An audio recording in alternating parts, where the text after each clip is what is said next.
Digital আপুকে নিয়ে status দেওয়ার পর থেকে অনেকেই কমেন্ট করছে, মানে ওই স্ট্যাটাসে এত পরিমাণ কমেন্ট আসছে আমি এটা কল্পনাও করি নাই যে কি হয়েছে, ডিজিটাল আপুর কি হয়েছে।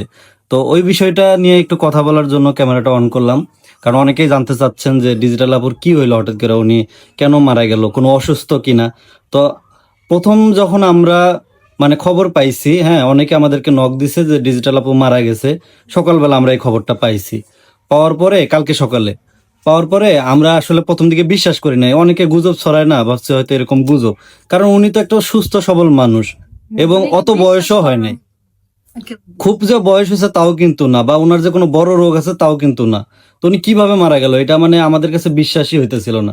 তোমাদের বিশ্বাস হয়েছিল? না, একটু বিশ্বাস করতে পারিনি। তারপরে আমরা কি করছি, অনেক ওনার যে আত্মীয় স্বজন, তারপরে ওনার আশেপাশে যে লোক, ওই এলাকার যে লোক, অনেকের কাছে আমরা খবর নিছি যে আসলে ঘটনাটা সত্য কিনা, আগে যাচাই করে নেই।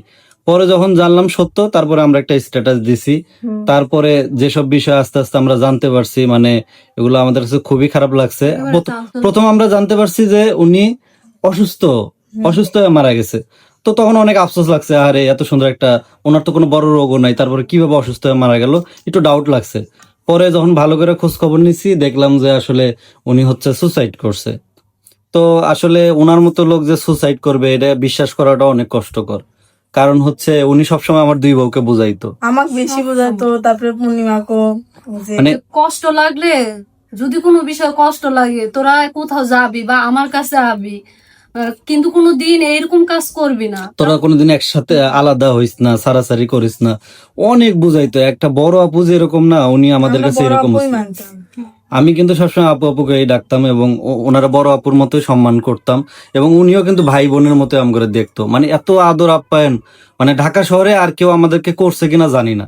এত বুঝ অনেক করতো। এত সুন্দর করে বুঝাইছে, এত পরিমাণ আম করে অনেক ইয়ে বার করছে, করছে। মানে এটা আসলে শোনার পরে এত খারাপ লাগছে। আপনারা দেখছেন যে কালকে কিন্তু সারাদিন আমরা কোনো ভিডিও আপলোড দেই নাই, আর আমার দুই বউ কিন্তু সারা রাত ঘুমায় নাই এই টেনশনে, এবং এত পরিমাণ খারাপ লাগছে, সারাদিন শুধু এটাই বলতেছে যে ওনার মতো লোক কিভাবে মারা গেল। আমরা যে ঢাকাও যাই, আমরা কার কার যাবো, আগে তো তাও হ্যাঁ। গেছি। আমাদের একটু মন টন খারাপ থাকলে আমরা কিন্তু ডিজিটাল আপুর বাসায় গেছি। তো ওনার নাম হচ্ছে ফাইমা আপা, ওনার যে ডিজিটাল কিচেন একটা পেজ আছে, ওই হিসাবে আমরা ডিজিটাল আপুকে ডাকতাম শুরু সবাই থেকে। চিনে আর কি। হ্যাঁ।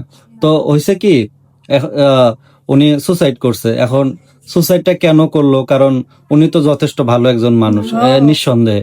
ওনার হাজবেন্ডও অনেক ভালো। অনেক ভালো অনেক ভাই। মানে এখন ভিতরে ভিতরে তাদের পরিবারে কি হয়েছে ওটা তো আর আমরা বলতে পারবো না, যেহেতু এখানে নাই, এবং আমাদের সাথে কেউ কখনো খারাপও করে নাই।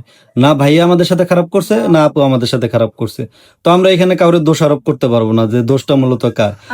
কিন্তু ফ্যামিলিগত বিষয় তো, এই বিষয়ে আমাদের না বলাটাই ভালো। কারণ আরেকটা কথা বলি আমি, আপুর মুখ থেকে, হ্যাঁ আমাদের সাথে যতদিন ধরে পরিচয়, কোনো দিন ভাইয়ার কোনো গিবত বা ভাইয়ার বিষয়ে খারাপ কোনো কথা কোনো দিনই শুনি নাই। সবসময় ভাইয়ার অনেক সাপোর্ট করছে, ভাইয়া অনেক ভালো, তারা অনেক ভালোবাসে, কোনোদিন গায়ে হাত তুলে নাই। মানে এরকম কথাগুলো আমাদের সাথে সবসময় শেয়ার করতো। এখন ফ্যামিলির মধ্যে অনেক কিছুই ঘটে যেগুলো অনেক বাহিরের লোকেরা অনেক কিছুই অজানা থাকে। তো আমরা যা কমো ওইটাই ভুল। আমরা যদি এখন একজনের দোষারোপ করি ওটা ভুলই হইব। কারে দোষারোপ করবো, কার লাইগা? করতে চাই হ্যাঁ, না। কাউরে দোষারোপও করি না।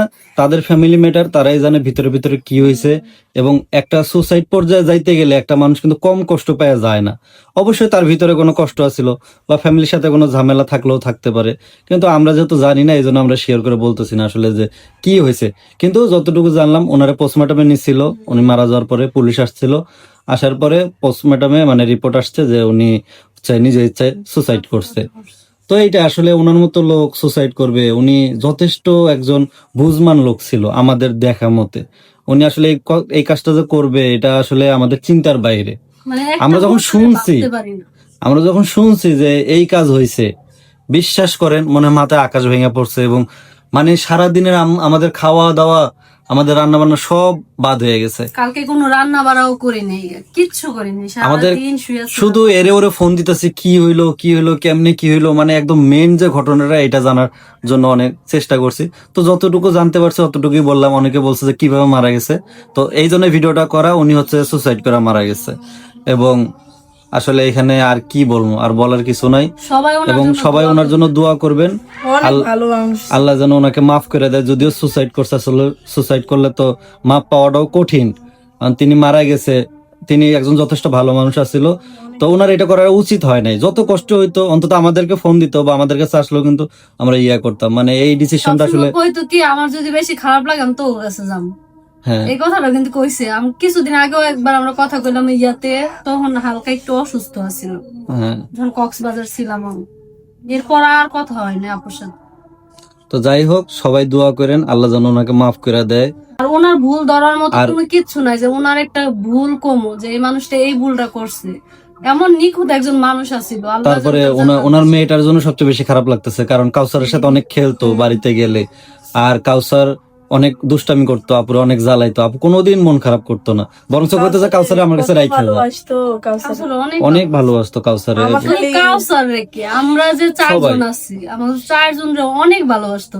জানি না আউট মানুষ আর কারে কি করতো, তবে আমাদের প্রতি তার আলাদা একটা আন্তরিকতা, আলাদা একটা টান। তার অনেক জিনিসপত্র কিন্তু আমাদের বাসায় আছে। সবসময় আমাদেরকে প্লেট দিছে, ওনার ওই যে খাবারের প্লেট দিছে, তারপরে চামচ দিছে, অনেক কিছু দিত, গেলে গিফট করতো, কয় না এগুলো তো তোদের জন্য কিনছি, এগুলো স্মৃতি স্মৃতি হিসাবে রাখবি, আমার যদি মনে রাখবি। আমি যদি কখনো মারা যাই তাইলে এগুলা ইয়া করবি। তো এই জিনিসটাই আসলে খারাপ লাগতেছে যে এরকম একটা মানুষে হারাইলাম।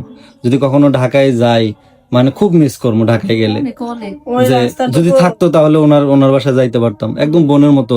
বাড়িতে গেলে যেভাবে ইয়া করতো, মানে এটা আপ্যায়ন করতো, পাগল হয়ে যেত এক কথা, এইটা খা ওইটা খা। মানে হের বাসায় গেলে বিরক্ত হয়ে যেতাম খাইতে খাইতে, শুধু কইতাম কি তুমি কি খাওয়ায় মাইরা লাইবা। খালি জিজ্ঞেস করতো কি খাবি তোরা, কি খাবি, নিজে তো দেয়, আবার জিজ্ঞেস তোরা কিছু খাবি কিনা, বানায় দেয়, মানে যে যেটা পছন্দ করতো ওইটাই বানাই দিত। ওটাই বানায় দিত। তো আসলে মানে ওনার মেয়ের জন্য সবচেয়ে বেশি কষ্ট লাগতেছে। ছোট একটা মেয়ে বাবু আছে, আমার মেহেরিমা। তো মেহেরিমার জন্য সবচেয়ে বেশি খারাপ লাগতেছে, কারণ ওরে কিন্তু মনে করেন আমরা গেলে, এত শান্ত একটা মেয়ে, মিষ্টি একটা মেয়ে, হ্যাঁ, ওরে দেখলে যে কারো মায়া লাগবে। সবার মানে কিন্তু এরকম একটা বাচ্চার মানে মুখের দিকে আপু তাকাইলো না, না তাকায় উনি চিন্তা করলো না একটা বার যে ওনার একটা ছোট একটা বাচ্চা আছে, এই বাচ্চাটা রাইখে কিভাবে উনি এই কাজটা করতে পারলো। ওনার এটা বোঝা উচিত ছিল, এই বাচ্চাটা এখন কি করবে, কার কাছে বড় হবে। আসলে মা ছাড়া বা বাবা ছাড়া কিন্তু সন্তান আসলে, মানে এই সন্তানের মতো কষ্ট আর কারো নাই। বা ওনার অন্তত মেয়েটার মুখের দিকে তাকা হইলো, এই ডিসিশনটা নেওয়া থেকে বিরত থাকা উচিত ছিল। আজকে যদি উনি বাইচা থাকতো, যদি অন্য কোথাও থাকতো, তাও কিন্তু বাচ্চাটার খোঁজ খবর নিতে পারতো, তাও বাচ্চাটা বুঝতো যে না আমার মা কোথাও না কোথাও আছে। এখন তো বাচ্চাটা একদম এতিম হয়ে গেছে, এতিম হয়ে আমার মা গেল। নাই, দুনিয়া থেকে আমার মা গেছে একেবারে। আচ্ছা যাই হোক, ওনার জন্য সবাই দোয়া করবেন, এইটাই বলি। আল্লাহ কার দোয়া কবুল করে জানি না, উনি যেহেতু ভালো একজন মানুষ ছিল, আল্লাহ যেন ওনাকে মাফ করে দেয়।